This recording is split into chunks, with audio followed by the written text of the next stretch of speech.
Hey, Coach Val, how's it going? Hey, Dr. Tiff, happy Tuesday to you. Happy Tuesday to you as well. Happy Tuesday to everybody joining us tonight for this week's episode of Tuesday Talks. Of course, we have another amazing episode in store for you. So go ahead and click the share button, click the like button, send the link to a friend, a colleague, a family member, anybody who has kids going to school, or anyone who's a teacher or teacher adjacent. If you touch education in any way, then this episode, just like all our other ones, are going to be just for you. So tonight's topic is a big one. We are talking about state testing. And if you're here with us in the state of Georgia, you know that's coming up soon. If you're across the nation, different states test their students at different times in the school year, but that standardized testing comes at some point. And we want to make sure that your kids are ready. We want to make sure parents are prepared and teachers are prepared so that the kids can be prepared and do good on these tests, because it's one of those inevitable things. It's going to come. And so it's just about getting ready for it. So Val, when you were in the classroom, what was that testing window like as y'all got prepared for the testing window to start, during the testing window, and then what was that feeling after the testing window closed?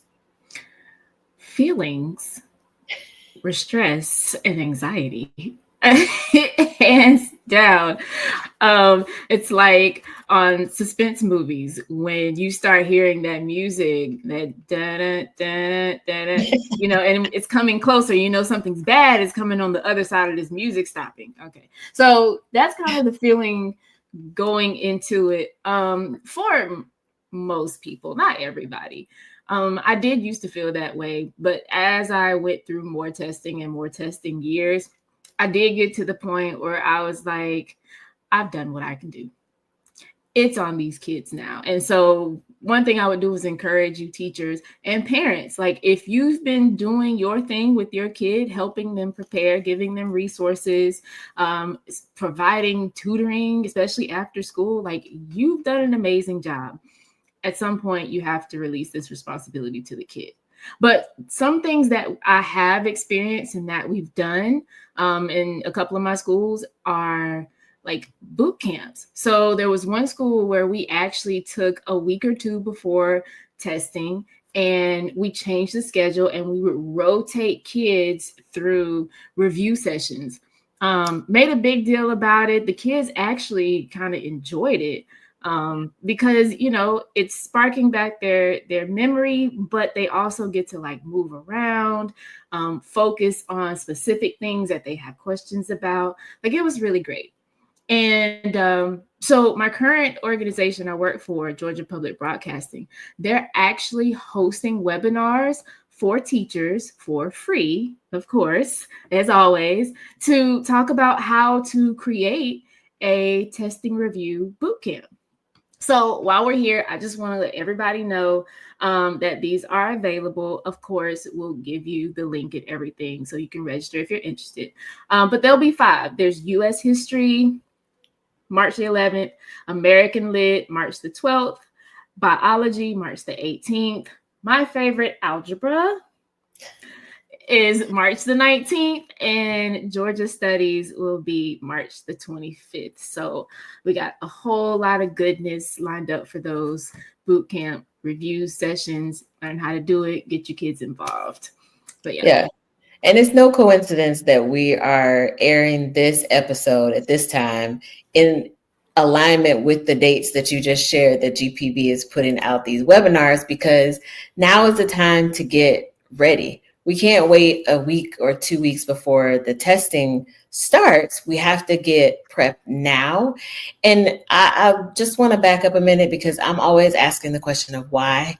Why is this state testing so important? And we talked about this in some previous episodes, but just to recap, schools report the student scores to the state, and this is how schools are ranked and how districts are ranked as well. So, when you might be looking for a house, you want to move, and you want to know how good the schools are, and you go online and you look it up, and it says this school is a 7 out of 10, this school is a 3 out of 10.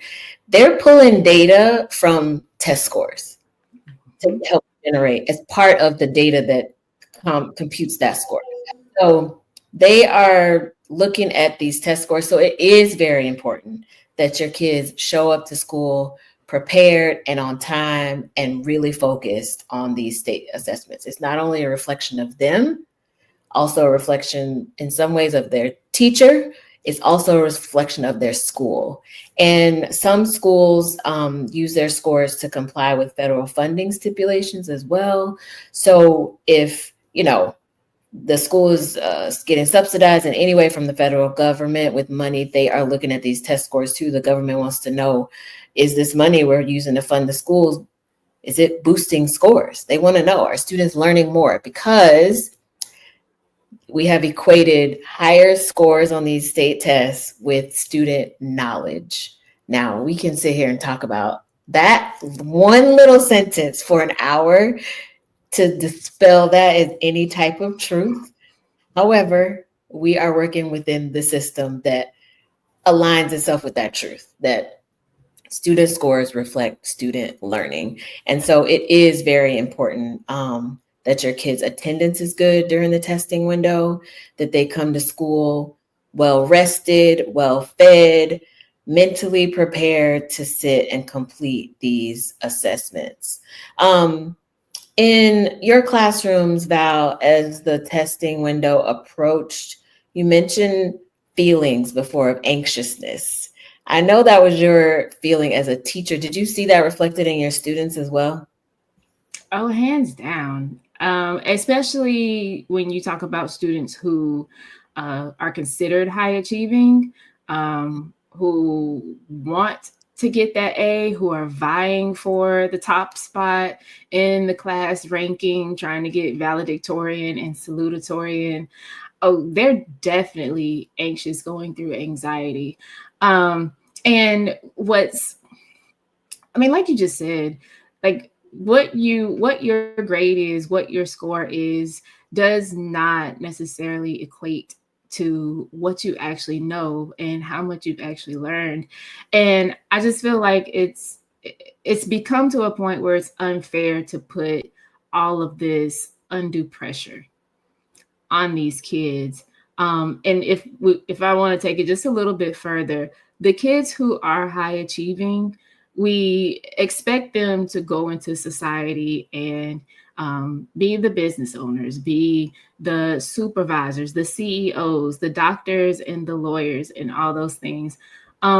Sometimes this can be a deterrent to that if their anxiety is not first recognized and then done something about. Like, it's not fair to them just to say, oh, just try to get through it or you'll get over it, and then leave them to their devices, especially not now. SEL, emotional intelligence, is a real thing. And we need to be very mindful of what we can do to help support these kids with their test anxiety.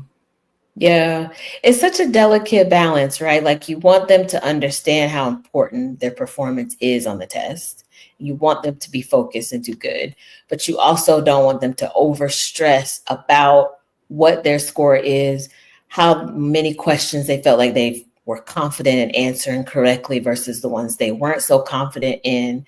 Because it's not just one day of testing. If you have a second grader in the state of Georgia, third grade, your kid is going to be in testing grade. If you have a third grader for the first time, this is the first year for testing for them. It is a daunting thought to think that you have a child going from sitting, taking a test or an end of unit assessment in class, to now having a proctor, that teacher at the front of the room, reading through how the test is going to be taken, that you can't have certain materials out on your desks. You're not allowed to get up and, move around during. It's a total shift in what their day has looked like at school during this testing window. So it's a delicate balance. You want them to be focused and really be invested in it, but you also don't want them to overstress and let this anxiety take over them and to the point where they're stressed out, because all of us as adults, we know we don't perform our best when we are stressed. We just don't. You can't, your brain isn't processing information the same. Your body isn't functioning the same. It's hard to focus. It's hard to retain information, recall information.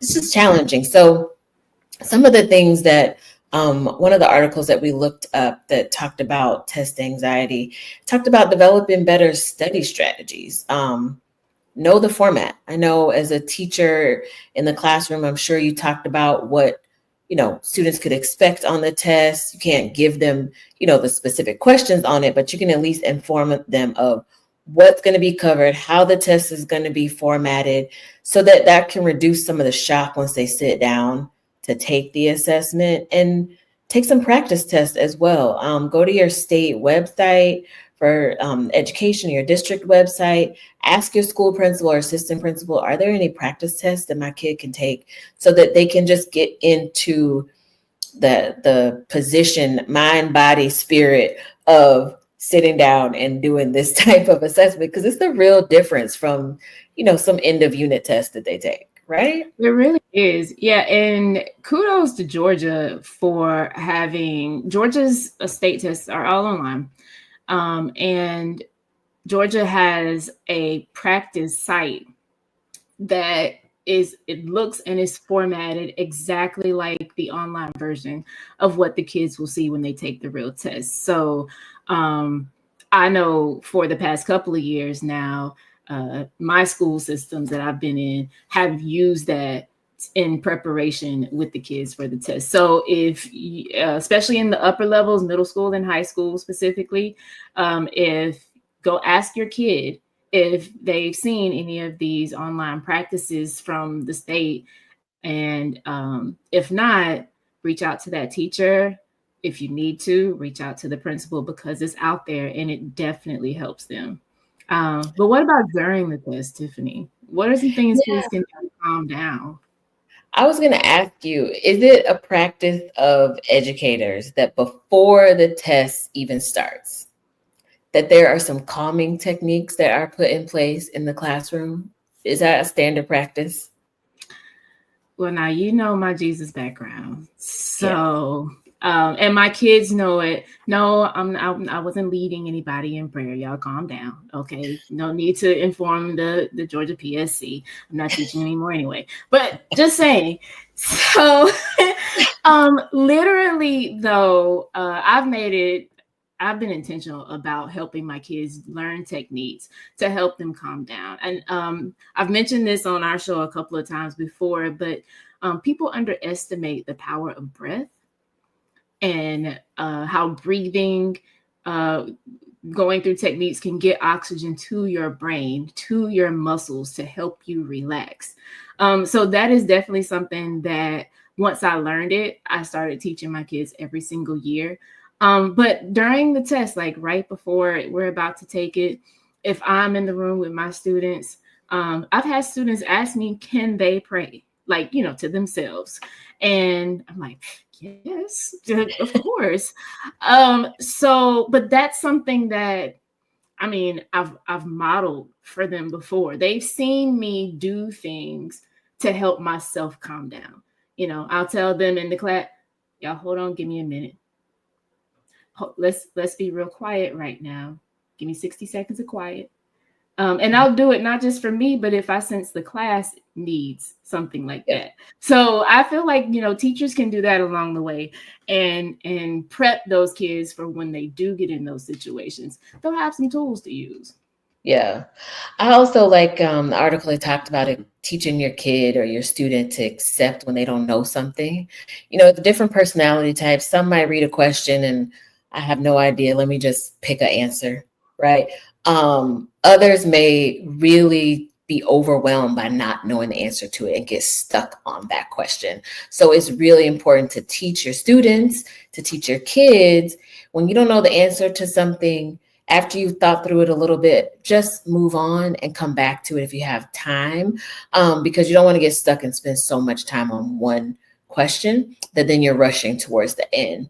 One thing I always like to point out when we talk about state testing are accommodations. If you have a student on a 504 plan or an IEP, they can have testing accommodations in place for these state tests. Look through your child's IEP, see if there are testing accommodations. It could be extended time. It could be testing breaks. It could be being tested in a small group outside of their large group classroom. There's a whole laundry list of accommodations that can be made for students that have 504 plans or IEP. So review your child's IEP. If you feel like there's something that could possibly help your child just focus better, accommodations are not so much about giving them a leg up. It's about leveling the playing field. We want everybody to take these tests on a level playing field.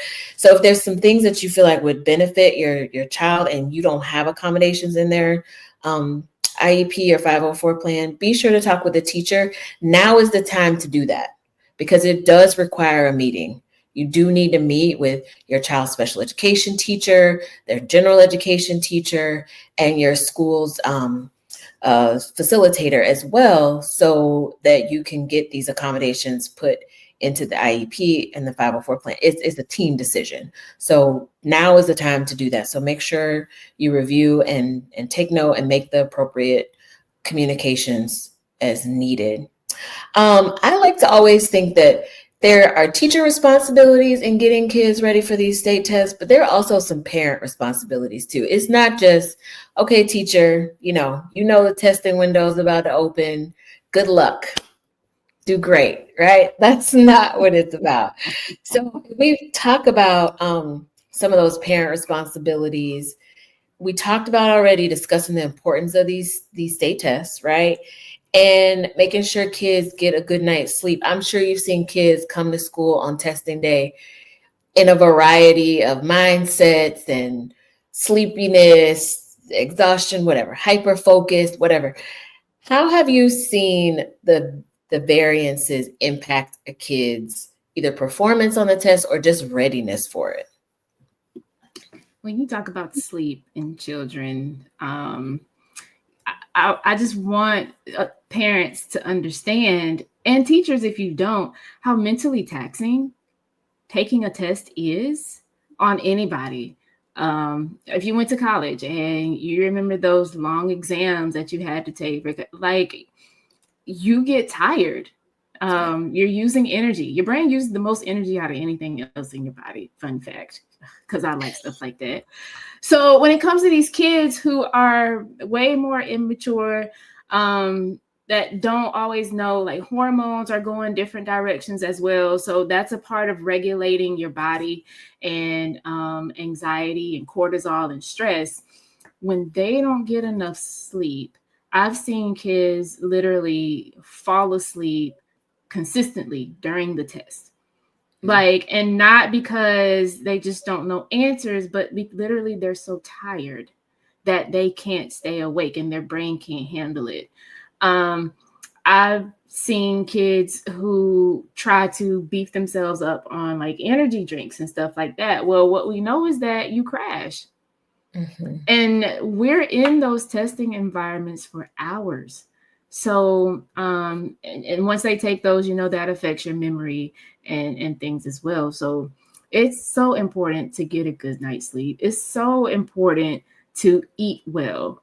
Most people just only think about breakfast, but honestly, leading up to the tests, however many days you can, a week would be great of just hydrating and making sure you have that nourishment that your brain's gonna be able to use for energy.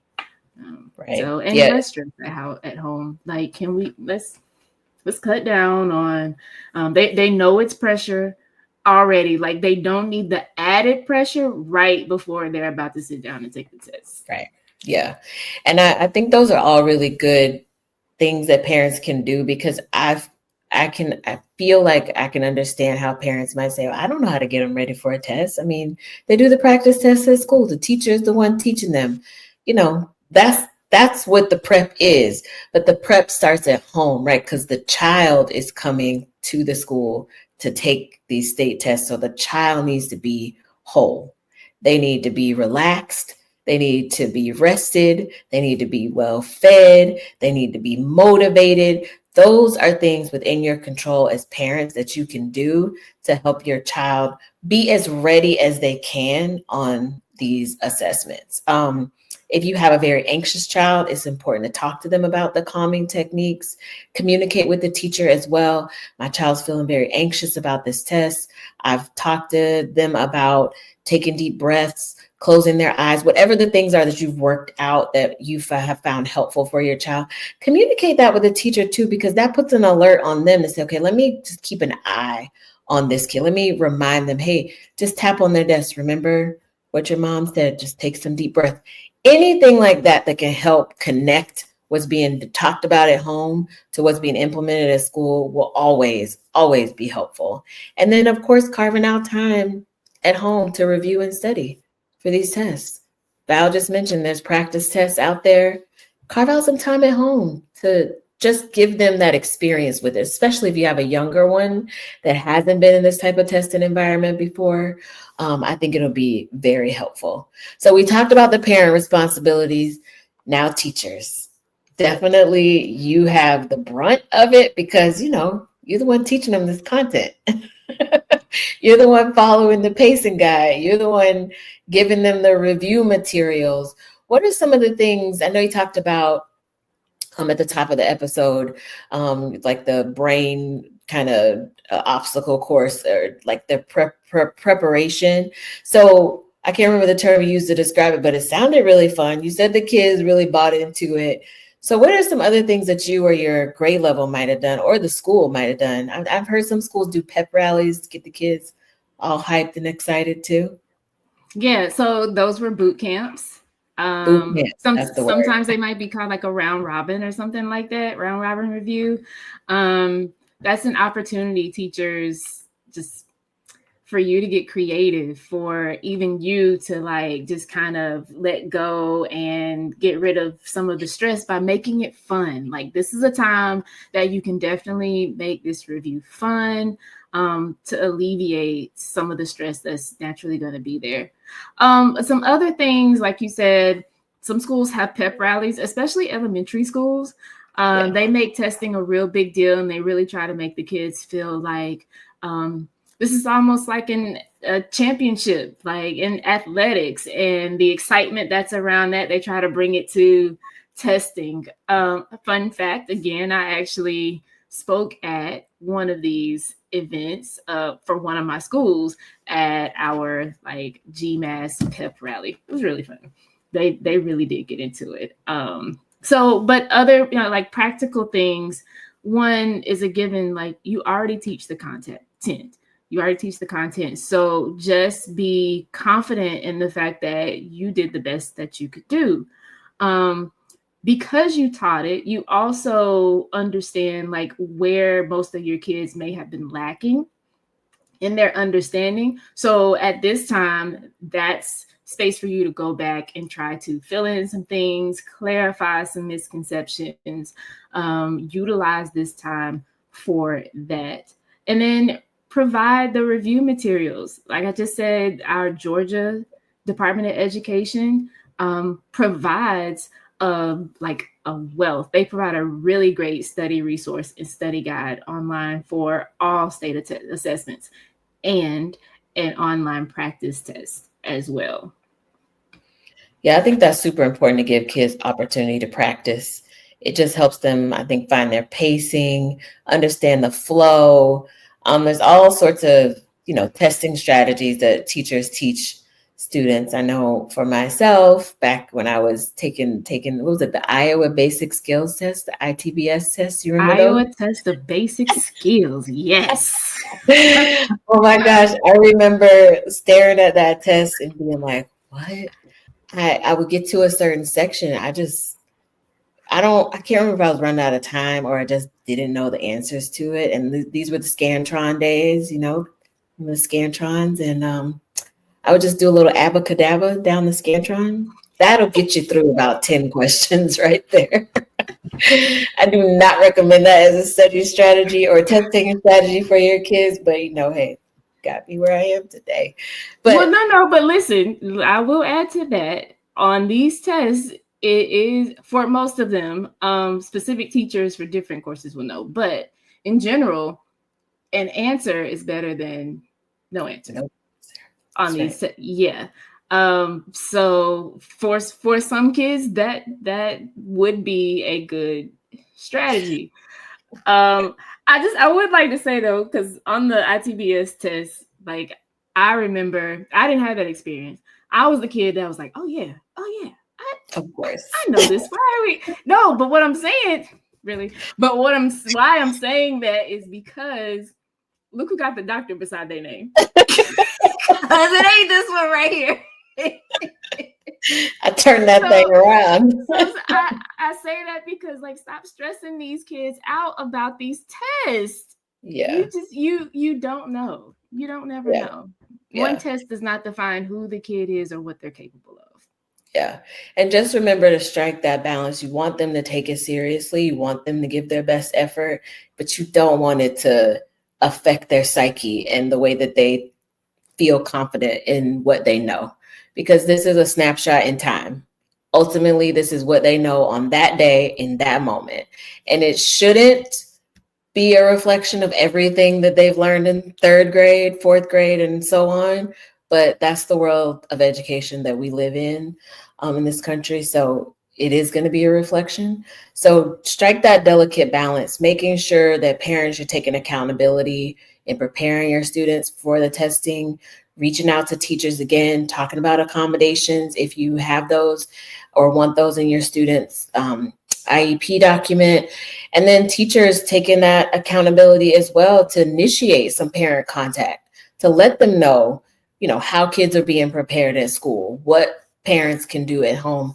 And reminders never hurt because parents are busy, just like teachers are busy. So parents, if you're emailing the teacher to say, hey, I really think that this might help my kid, or I've seen my kid struggling with this, you might have to communicate that to the teacher a couple of times. They have a lot of kids in their classroom. And conversely, teachers, if you're reaching out to the parents to say, this is what we've done at home, this is what I like for you to do, this is what we're doing at school, this is what I like for you to do at home, you might have to have that communication a couple of times, because one time, you don't know what that person's day or week even looks like. So you might have to resend the same information, parents, and you might have to resend that same information, teachers, not because one cares more or less, but because we're all busy. And so we need that to be a double, like a double dip of information. Absolutely. And just like Tiffany said, teachers, one way you can help your kids is give their parents the information, help your kids understand some strategies, and then prepare them by giving them some study guides and showing them what the format might look like. All of these things help, again, reduce the stress and anxiety. The biggest thing that kids have to go through is the stress and anxiety of the tests. We put so much pressure on them throughout this whole nation. It's honestly, in my opinion, it's a big problem that we created that doesn't have to be. But since we're here right now, we can do the best that we can do, and we can control what's within our control, and we can't control what's outside of it. So negative complaining and comments and thoughts, like, teachers shut those down. And the students. And if your parents are coming at you with that kind of stuff, professionally and gently redirect those kind of comments and let them know the things that you are doing to help your kids be successful. I love that. Love it. Well, be sure to share this with family, friends, colleagues, other parents as well, so that they can start to put those things in place to get their student ready for state testing. If you have any tips, tricks, or strategies, feel free to drop them in the comments in the chat so that others can maybe try them at home or try them in their classrooms as well. So share the wealth of information that we have here. So that was tonight's episode. Be sure to check us out on Apple Podcasts and also on Spotify. Search up Tuesday Talks. Be sure to give us a thumbs up. Let us know what your thoughts are about the episode so we can implement that into our planning for our next episode. So with that, we'll see you next Tuesday. Bye.